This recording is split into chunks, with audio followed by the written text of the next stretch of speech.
Então, caros amigos e amigas, chegamos ao momento do nosso curso de Eclesiologia de caracterizar a essência da Igreja, a sua natureza, qual é o seu fundamento.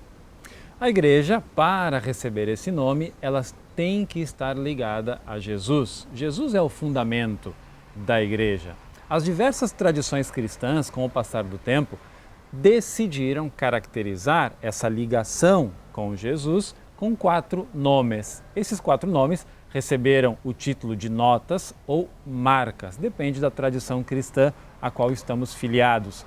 Essas notas ou marcas são a unidade, a santidade, a catolicidade e a apostolicidade.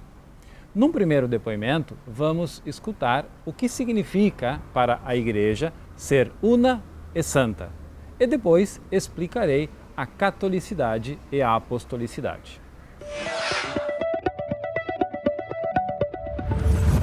Bom, nós falamos da Igreja una e santa porque quando foi formulada a fé cristã no Credo Niceno, isso foi no século IV, aparece algumas chamadas marcas da Igreja: una, santa, católica e apostólica. Então as duas primeiras marcas são una e santa. Una vem da palavra unida, não é uma no sentido numérico, mas unida.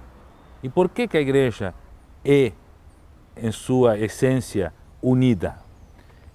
Tenho 2 textos aqui bíblicos que eu gostaria de compartilhar com vocês para essa questão da Igreja unida. A primeira é a oração sacerdotal de Jesus, que aparece no Evangelho segundo São João, no capítulo 17, a partir do versículo 22.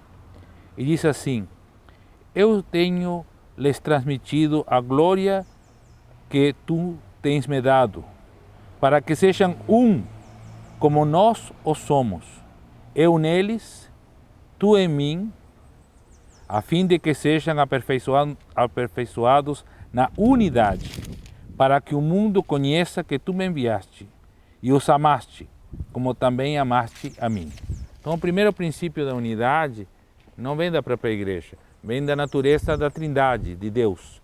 O Pai e o Filho são um, ao ponto de não poder distinguir exatamente onde começa um, onde termina o outro, e no Filho vemos o Pai, e no Pai vemos o Filho. Mas também depois, mais adiante, quando a Igreja cristã já estava organizada, o apóstolo Paulo, na carta aos Efésios, também formulou algo semelhante, que disse que a Igreja devia mostrar Deus através da unidade.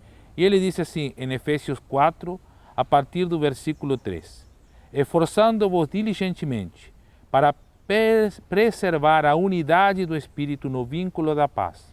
Há somente um corpo e um Espírito, como também fostes chamados a uma só esperança e uma só vocação, a um só Senhor, uma só fé, um só batismo, um só Deus e Pai de todos, o qual é sobre todos, age por meio de todos e está em todos. Então, esse é o princípio da unidade. O princípio da unidade de Deus e da unidade da Igreja. E mesmo que esteja dividida a Igreja, ela é una, porque é una em Deus, porque Cristo é um. E por que santa? Santa é a palavra que significa dedicação a Deus, né? Santo é aquilo que é dedicado a Deus. Quando na Igreja se diz que há pessoas que são santos ou santas, significa que foram exemplo de dedicação a Deus, de testemunho a Deus. E a Igreja, então, tem que ser a que coleta, né? A que reúne esse testemunho. Então, a Igreja é santa porque nela vivemos a santidade. Quer dizer, vivemos o seguimento de Deus, a evangelização, a missão e, portanto, na Igreja somos todos feitos santos e santas. Então, caros amigos e amigas, estamos reunidos mais uma vez para tentar entender 2 das marcas da Igreja. A primeira que falaremos é a catolicidade. Catolicidade é uma palavra que quer dizer universalidade. Católico é universal. A Igreja, para ser fiel a Jesus Cristo, tem que viver a catolicidade. Essa palavra não está na Bíblia. Se procuramos da primeira à última página, não a encontraremos lá. Onde então encontraremos essa palavra católica para dizer que a Igreja, na sua essência, na sua missão, tem que ser católica, tem que viver a catolicidade, a sua universalidade. A encontramos nos primeiros cristãos. Temos aqui o testemunho de um cristão que viveu nos primeiros séculos, logo após Jesus Cristo, que é Inácio de Antioquia, e ele dizia aos cristãos de Esmirna: aonde está Jesus Cristo, ali está a Igreja Católica. No sentido de catolicidade, de universalidade. Aqui não se refere a uma determinada confissão cristã, nos referimos à universalidade da missão da fé. E aqui encontramos então os dois aspectos essenciais do que significa ser Igreja Católica. O primeiro é receber de Jesus a totalidade dos seus benefícios através da sua palavra e da sua missão.